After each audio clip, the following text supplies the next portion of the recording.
चंदन नगर गाँव से 2 किलोमीटर दूर नदी किनारे एक टूटा फूटा मंदिर था। कहते हैं कि कभी चंदन नगर गाँव उस नदी के किनारे बसा था, लेकिन बार बार बाढ़ आने के चलते और नदी की दिशा बदलने की वजह से 200 साल पहले चंदन नगर वर्तमान जगह पर बस गया। वो पुराना मंदिर आज भी नदी किनारे ही विराजमान है। इस मंदिर को गांव वाले भूतिया मंदिर भी कहते हैं। एक दिन बहुत तेज बारिश हो रही थी और बिजली भी चमक रही थी। गांव का भुवन काम से लौट रहा था। उसके कुछ ही दूरी पर गांव का नाई कनुआ कहीं से वापस लौट रहा था। अचानक से बिजली चमकी और मंदिर का घंटा बजने की आवाज आई। हे भगवान, आज क्या अनर्थ होगा पता नहीं, सब सुख रखना। तभी घंटे की आवाज और तेज होती गई और उसके सामने से कनुआ नाई उड़ता हुआ मंदिर की तरफ से गायब हो गया।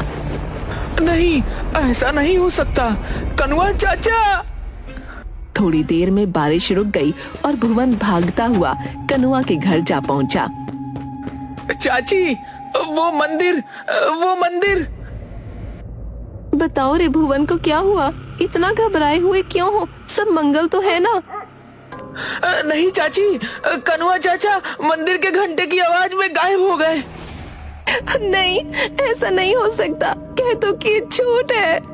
मेरी आंखों के सामने चाचा मंदिर की तरफ उड़ते हुए चले गए। मुझे माफ कर दो चाची, मैं कुछ नहीं कर सका। धीरज धरो बहू, अब इन गांव वालों को सब पता नहीं किन पापों का फल मिल रहा है। पिताजी, बहुत प्यास लगी है। एक बोतल पानी लाया था, वो दोपहर में ही खत्म हो गया था। जा नदी किनारे जाकर पी ले। क्या पिताजी, 1.5 किलोमीटर पानी पीने के लिए जाऊं? क्यों ना हम अपने खेत में एक कुआं खोद लें।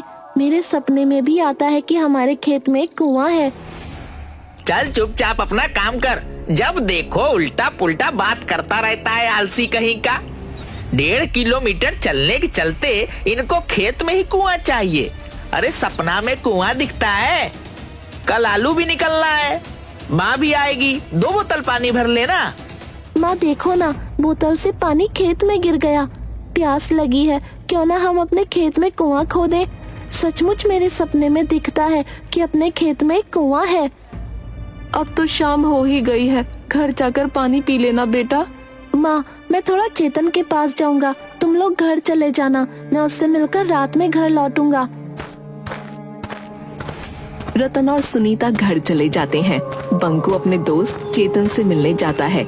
रात में घर पर, बेटी सुमति, पिताजी को थोड़ा खाना दे आ। रात के 9 बज गए हैं, नहीं तो वो सो जाएंगे। पता नहीं ये बंकू कहाँ रह गया। लाओ माँ, मैं दे देती हूँ। रतन के पास जाकर, पिताजी ये लीजिए आपका खाना। ठीक है बेटा, लाओ। बंकू अभी घर लौटा या नहीं अभी तक? नहीं पापा, बंकू भैया अभी तक नहीं आए हैं। तभी पुराने मंदिर के घंटे के बजने की आवाज आती है। आज वर्षों बाद पुराने मंदिर का घंटा बजा था। बहुत दिनों बाद आज फिर पुराने मंदिर के घंटे बज रहे हैं। जरूर कुछ अनर्थ होने वाला है।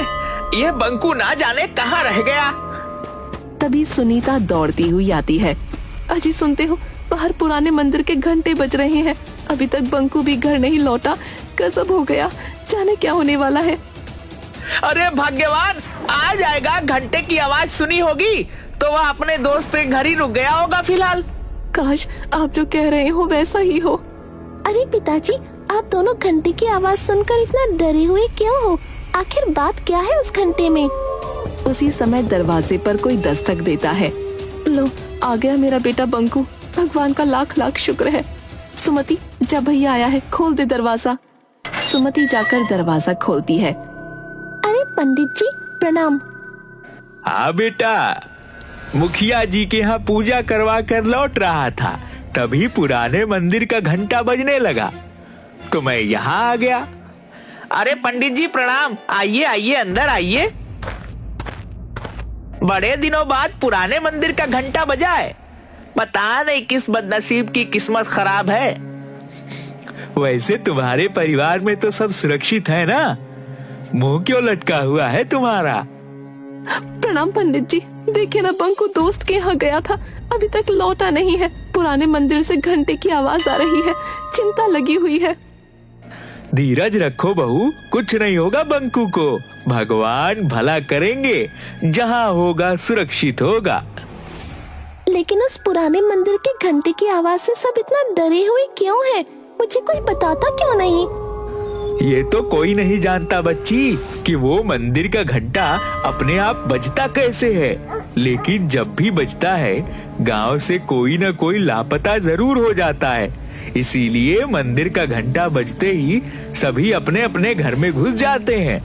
तो इस घंटे को कोई खोलकर हटा क्यों नहीं देता? जिसने भी घंटा को हटाने की कोशिश की, उसी क्षण उसे लकवा यानी पैरालिसिस मार दिया। ओह, लेकिन ऐसा होता क्यों है?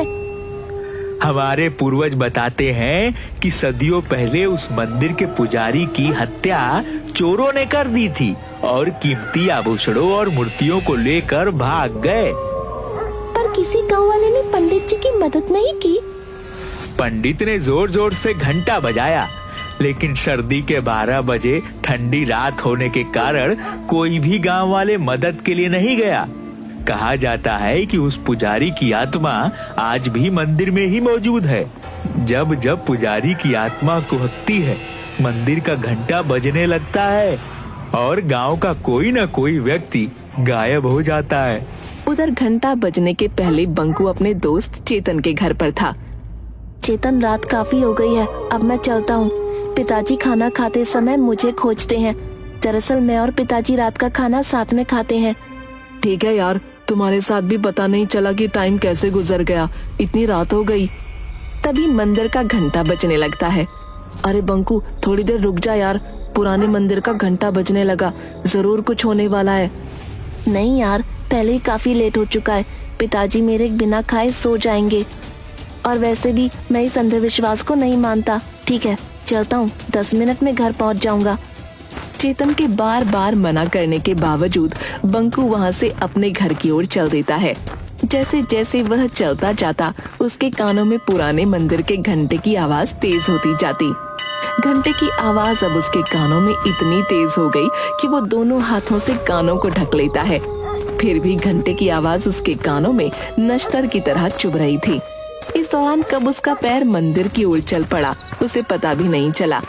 एकाएक वो देखता है कि वो मंदिर के पास खड़ा है और घंटा लगातार बजे जा रहा है। वो कुछ समझ पाता इससे पहले ही घंटा चुंबक की तरह से खींच लेता है और घंटे के अंदर बंकू ऐसे समा जाता है जैसे घंटा कोई ब्लैक होल हो। इसके साथ ही घंटे की आवाज आनी बंद हो जाती है। इधर रतन के घर। चलो, घंटे की आवाज तो बंद हुई, भगवान करे कहीं कोई हादसा ना हुआ हो। ठीक है रतन, अब मैं चलता हूँ। बंकू भी तुम्हारा 10-15 मिनट में आ ही जाएगा। ठीक है पंडित जी, प्रणाम। सुनो जी, टॉर्च लेकर चेतन के यहाँ जाकर देखाओ। घंटे की आवाज तो बंद हुए आधा घंटा हो गया, बंकू अभी तक घर नहीं लौटा। तुम ठीक कह रही हो सुनीता, मैं अभी जाकर चेतन के घर बंकू को देख कर आता हूँ। सुमति, जरा टॉर्च तो लाना। रतन पूरा रास्ता टॉर्च से बंकू को खोजते हुए चेतन के घर पहुंचा। वो दरवाजा खटखटाता है। अरे अंकल, आप, बंकू तो यहाँ से आधा घंटा पहले ही चला गया, जब घंटा बज रहा था। अभी तक घर नहीं पहुँचा क्या? नहीं बेटा, अभी तक तो बंकू घर नहीं पहुँचा, लेकिन जब पुराने मंदिर का घंटा बज रहा था तब उसे जाने क्यों दिए? अंकल, मैं बार बार उसे मना कर रहा था कि अभी मत जा, लेकिन वो बोला कि मैं अंधविश्वास में नहीं मानता। मेरे पिताजी मेरे बगैर खाना नहीं खाते और वो उसी समय चला गया। चेतन और रतन दोनों मिलकर बंकू को बहुत ढूंढते हैं, लेकिन बंकू कहीं नहीं मिलता। रतन के घर पर हाहाकार मच जाता है। जैसे तैसी रात गुजरती है। सुबह होते ही रतन के घर पर लोगों की भीड़ उमड़ पड़ती है। रतन भाई, मुझे अभी अभी पता चला कि घंटे की आवाज जो रात में हुई थी, उसके बाद से तुम्हारा बंकू गायब है। मुझे इस बात का बहुत अफसोस है, लेकिन इसमें हम लोग कर भी क्या सकते हैं। सरपंच साहब, बंकू मेरा इकलौता बेटा था। वह पूजा पाठ अंधविश्वास को नहीं मानता था। कितनी बार उसे समझाया, लेकिन वह नहीं माना। आज उसी का फल हम लोग भोग रहे हैं। नियति के आगे हम सब लोग बेबस हैं। मैं जानता हूँ कि तुम्हारे ऊपर क्या बीत रहा है। हम लोग तो सिर्फ सांत्वना ही दे सकते हैं। हाँ, बेटा तो चला गया, अब तो सिर्फ सांत्वना ही हमारे हिस्से बचा है। अभी कल ही वह कह रहा था कि पिताजी एक कुआं खेत में खुदवा दीजिए। मेरे सपने में आता है कि अपने खेत में एक कुआं है। 2-3 दिन बाद गांव में एक दुष्ट पंडित बाबा चूरन दास आते हैं। उसे पता चलता है कि रतन के घर से उसका इकलौता बेटा बंकू गायब हो गया है। इसी बात का वो फायदा उठाने की सोचता है और रतन के घर पर पहुंचता है। अलख निरंजन, कोई घर पर है बच्चा? बच्चा तो नहीं रहा। लीजिए महाराज, ये 1 किलो चावल स्वीकार कीजिए। नहीं माता, मैं भिक्षा मांगने नहीं आया। मुझे मालूम है कि तुम्हारा बच्चा पिछले दिनों गायब हो गया है। कोई बात नहीं, हम उसे वापस लाएंगे। महाराज की जय हो। कोई भी उपाय करे महाराज, कैसे भी मेरा बच्चा मुझसे मिलवा दे। नारायण नारायण, तुम्हारा बच्चा तुम्हें जरूर मिलेगा माता। बस थोड़ा सा दान पुण्य करना होगा। घर में जितना भी सोना है उसका त्याग करना होगा। महाराज, सोने जैसे बेटे के सामने ये नकली सोना किस काम का। मैं अभी आपको घर में रखा सारा सोना जेवर लाकर देती हूँ। सुनीता घर में रखा सारा सोने का गहना लाकर बाबा चूरन दास को दे देती है। ये लो बाबा, मेरे यहाँ जितने भी सोने के गहने थे वो सब मैं ले आई। रुको, ये कान में मेरी बाली भी ले लो। मुझे मेरे बेटे से मिलवा दो बाबा। अलख निरंजन, अब चलो, हमें पुरानी मंदिर चलना होगा। वहीं तुम्हारा बेटा तुमसे मिलेगा। बाबा चूरन दास सुनीता के परिवार को पुराने मंदिर की ओर ले चल पड़ते हैं। जल्दी ये बात पूरे गांव में फैल जाती है। बाबा चूरन दास बंकू को वापस लाएंगे। जिनके बच्चे या परिवार का कोई सदस्य अभी तक गायब हुए थे, सब अपने अपने घर के गहने लाकर बाबा चूरन दास के पास पहुंच जाते हैं। बाबा, ये लो मेरे घर के सारे गहने, हमारे बच्चे को वापस ले आओ। बाबा, मेरा भी चाचा को वापस ला दो। ये लो गहने, मेरे पिताजी को वापस ले आओ। ये लो गहने। जल्द ही बाबा के पास सोने के आभूषणों का अंबार लग जाता है। आप लोग शांति बनाए रखें, सभी को उसके परिजन मिल जाएंगे। अभी हम एक हवन करेंगे। चूरन दास मास्क पहनकर हवन में कुछ भस्म फेंकता है, जिससे पूरे मंदिर परिसर में धुआं फैल जाता है और धुएं में सारे लोग बेहोश हो जाते हैं। चूरन दास फौरन सारे जेवर समेटकर एक बोरे में भरकर भागने लगता है। तभी मंदिर में टंगे घंटे से एकाएक किरणें निकलती हैं और चूरन दास वहीं पर अपाहिज हो जाता है। थोड़ी देर बाद सभी को होश आता है। मुझे बचा लो, कोई मुझे बचाओ, मैं पूरी तरह अपाहिज हो चुका हूँ। मैंने तुम लोगों के साथ धोखा किया है। हे भगवान, अब किसी के साथ धोखा नहीं करूँगा। दुष्ट पंडित, तुम्हारी यही सजा है। तुमने कई लोगों के भावनाओं को धोखा दिया है। अब पड़े रहो यहीं। उधर सुनीता ने रात में कहा था कि उसके बेटे की आखिरी इच्छा खेत में कुआं खुदवाने की थी, इसलिए रतन बंकू को याद कर खेत में कुआं खोद रहा होता है। तभी उसे जमीन के अंदर से कुछ मूर्तियां और आभूषण मिलते हैं। वो इसकी खबर सरपंच और पंडित ज्ञानचंद को देता है। जरूर यह मूर्तियां वही पुराने मंदिर की है जो सैकड़ों साल पहले गायब हुए थे। शायद चोरों ने इसे यहाँ पर छुपा रखा था।